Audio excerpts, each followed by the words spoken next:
Quran surah kedua Al-Baqarah ayat 38.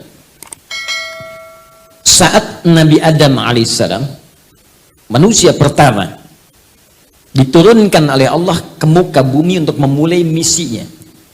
Jadi Nabi Adam itu dan semua manusia tugasnya di bumi, bukan di langit. Ingat.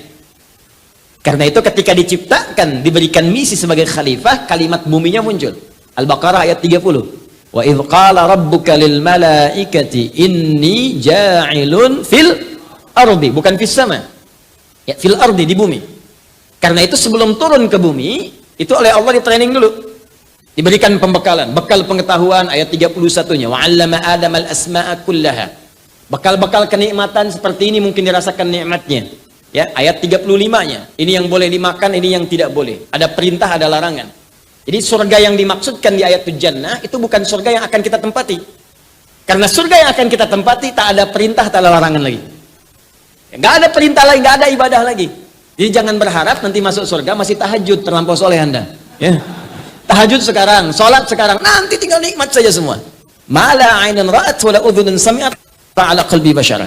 Tak pernah tertatap, tak pernah terdengar kisahnya nyata seperti itu. Dan tak pernah kemudian terbayangkan kita lamunkan demikian. Nanti akan masuk suasananya indah semua. Beda dengan sebelum-sebelumnya. Kemudian diperkenalkan ini tantangannya. Dari mulai nafsu sampai setannya. Kalau sudah siap semua, diturunkanlah kemudian ke bumi. Turunlah kemudian ke bumi dengan bekal-bekal semua tadi untuk diwariskan kepada anak cucunya. Singkatnya saat turun, maka Allah sampaikan. Ayat 38. Qulna bitu minha jami'an. Sekarang turun kalian semua ke bumi. Adam, Hawa, turun. Fa imma ya'tiyannakum minni hudan. Ini poinnya. Nanti kamu turun ke bumi ini, aku akan berikan satu pedoman kehidupan. Awas. Ini penting, saking pentingnya ini sampai turun. Kaget. Fokus, aku berikan satu pedoman kehidupan. Dan disebutkan nama pedomannya dengan nama hudan namanya. Saya tuliskan, maaf, itu yang di belakang akhwat terutama kelihatan ini? Kelihatan? Oh, luar biasa, belum saya tulis udah kelihatan. Hebat. Akhwat milenial, belum ditulis udah kelihatan. Imannya dahsyat. Jangan-jangan belum saya terangkan sudah tahu. Bismillah. Hudan. Hudan gini. Kelihatan? Baik, nampak? Oh, kalau kurang saya besarkan. Hudan. Sini, fokus. Fa imma ya'tiyannakum minni hudan. Maka jika engkau memulai tugas di bumi nanti, aku akan sertakan pedoman hidupmu. Dinamakan hudan. Di sini semua petunjuknya dikumpulkan. Bagaimana cara menjalani hidup di bumi. Kalau ingin bercocok tanam begini caranya. Kalau ingin berkebun begini caranya. Kalau ingin berkomunikasi begini caranya. Sifat sikap yang dihadapi seperti ini keadaannya. Tanah begini keadaannya. Laut begini keadaannya. Daratan, lautan, udara. Ada semua di sini. Disampaikan. Karena itu Al-Imam Al-Baghawi dalam tafsirnya Al-Khazin menyebutkan semua aspek kebutuhan Adam dan anak cucunya saat nanti tinggal di bumi semua tercantum dalam kalimat ini. Termasuk spesifik, Adam diberikan kemampuan 700.000 bahasa. Ini untuk menunjukkan banyak. Sebab kalau orang Arab itu ingin menunjuk banyak, dia sebutkan 7, ya 27, 25, 40, itu menunjukkan banyak. Ya, jadi kalau ada kata-kata 7, itu kadang bentuknya real, kadang bentuknya majas, penunjuk banyak. Seperti begini, pusing 7 keliling. Nah, kan bukan keliling-keliling sampai 7 kali pusing kan? Ya, saking pusingnya gitu menunjukkan banyak keliling. Hudan. Kalau hudan ini diikuti, ini poinnya. Fala khaufun 'alaihim wala hum yahzanun. Faman tabi'a hudaya. Kalau petunjuk yang aku berikan ini, pedoman hidup yang aku turunkan ini, kalian ikuti. Fala khaufun, aku jamin. Satu. La khauf, pakai fa. Itu kalau di ilmu nahwu, fa harfu 'atfin rabitin baina syai'aini bila hududin. Paham? Tidak. Fa harfu 'atfin rabitin baina syai'aini, huruf konjungsi kata sambung yang mengikat dua hal tanpa jeda bila hudud. Jadi kalau ada fa, ada dua perbuatan, satu dan keduanya itu disambungkan dengan cepat tanpa jeda. Contoh prakteknya, Nabi Zakaria pernah sholat. Saat sholat berdoa kepada Allah supaya minta diberikan keturunan. Jadi begitu beliau sholat, minta kepada Allah, sholatnya di mihrab, itu diabadikan di Quran surah ketiga Ali Imran ayat 38. Hunalika da'a Zakaria rabbah, qala rabbi habli min ladunka dzurriyyatan thayyibah innaka sami'ud du'a. Di mihrab itulah Zakaria alaihissalam sholat berdoa kepada Allah dalam sholatnya. Minta keturunan, ya Allah engkau pemberi tanpa batas. Orang mengatakan aku punya keterbatasan, mustahil istriku punya keturunan karena dia divonis secara medis, monopos dan mandul. Aku minta kepadamu yang tak punya batas, engkau pasti mendengar doaku. Kalau pada yang maha mendengar saja tidak dikabulkan, kepada siapa lagi aku mesti minta? Begitu selesai doanya, belum selesai sholatnya.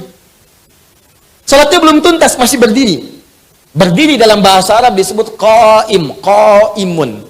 Sedang sholat belum selesai disebut yusalli. Itu masih qaimun yusalli di mihrab, fil mihrab. Tiba-tiba baru selesai doanya, seketika turun malaikat. Dari mana taunya turun malaikat seketika? Pakai fa, ayat 39-nya. Fanadathul malaikatu wa huwa qaimun yusalli fil mihrab. Annallaha yubashshiruka bi Yahya. Jadi kalau bahasa kita begini, baru selesai doa, seketika malaikat turun. Padahal sholat belum tuntas. Menyampaikan pesan, Allah menjawab doamu, dikabulkan, langsung istrimu akan mengandung saat ini juga, dan anak yang lahir diberi nama langsung oleh Allah Yahya, artinya hidup. Yang mustahil menurut manusia, lahir dari rahim seorang yang divonis monopos dan mandul bayi yang hidup, kata Allah nggak ada yang mustahil bagiku. Jadi dan terjadilah dia. Itulah fa. Jelas? Nah sekarang Allah mengatakan, kalau nanti kamu hidup di muka bumi, aku kasih pedoman. Kalau engkau praktekkan pedoman ini, maka menggunakan fa, seketika tanpa jeda. La khaufun, aku hilangkan semua kegelisahan dalam hidupmu. La khauf, tidak gelisah, tidak takut.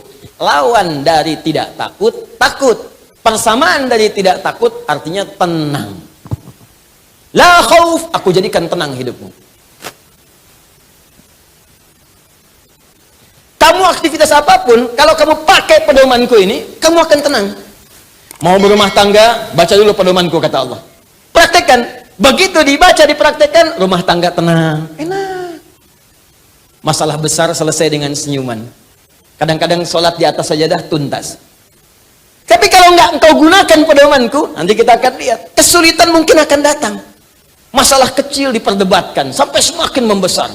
Kadang-kadang mau ke pengajian aja masih debat. Istri datang nanya suami, papa kita pengajian, siap mah? Mau pakai baju apa ya? Yang biru apa yang hijau pak? Nih, biru bagus mah. Kayaknya hijau deh. Nanya tapi udah punya jawaban.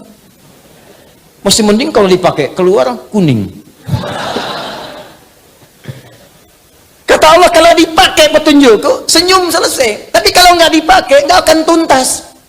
Ujung-ujungnya rame, ujung-ujungnya ribut. Ujung-ujungnya kriminalitas kemudian terjadi dalam kehidupan. Satu, engkau gunakan petunjukku, tenang hidupmu. Dua, wala hum yahzanun. Wala humnya taukid, yahzanun. Begini cara menerjemahkannya. Wawunya ataf ke sini, mengikuti hukum ke sini, dan aku jamin pula dengan cepat. Hum, aku pastikan mereka itu, karena taukid, yahzanun, tidak akan pernah merasa sedih. Tidak sedih. Tidak sedih artinya senang. Jadi Masya Allah, sejak Adam diturunkan ke bumi untuk bertugas menjalani misi di bumi, hidup di bumi, itu kata Allah, nikmati hidupmu dengan senang. Nikmati hidupmu dengan tenang. Silahkan kemanapun kamu tenang. Di sini tenang, di sana senang, di mana-mana hatiku tenang. Seharusnya begitu. Bukan cuma jadi lirik. Memang hidup kita itu mesti begitu. Di rumah tangga senang, bekerja tenang, di kehidupan sosial tenang. Jadi semua garis yang Allah tetapkan dalam kita beraktivitas, ini konsepnya ke sini Pak.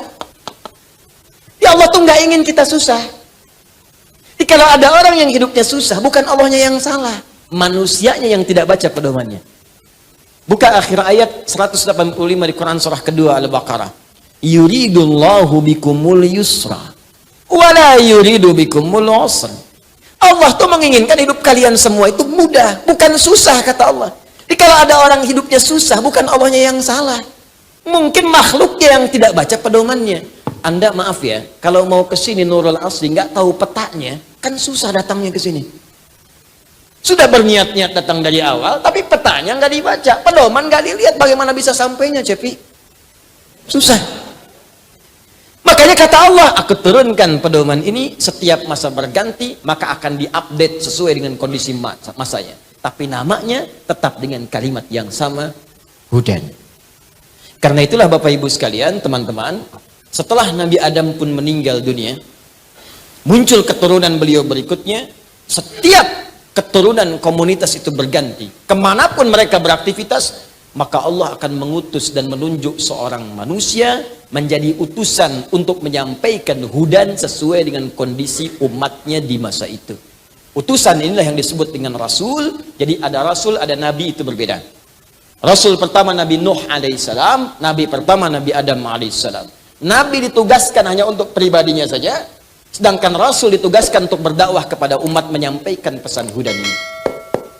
Ustadz, kenapa Nabi Adam bukan Rasul? Karena Nabi Adam turun ke bumi, belum ada umatnya. Yang turun cuma Adam dan Hawa. Adam kata sejarah turunnya di wilayah dekat India, Hawa di wilayah yang sekarang jadi Saudi, yang disebut dengan Jeddah. Jadi kalau Anda datang ke Jeddah, kenapa disebut Jeddah? Salah satunya ada yang memaknai karena nenek moyang kita turun di situ. Nenek dalam bahasa Arab disebut dengan Jeddah.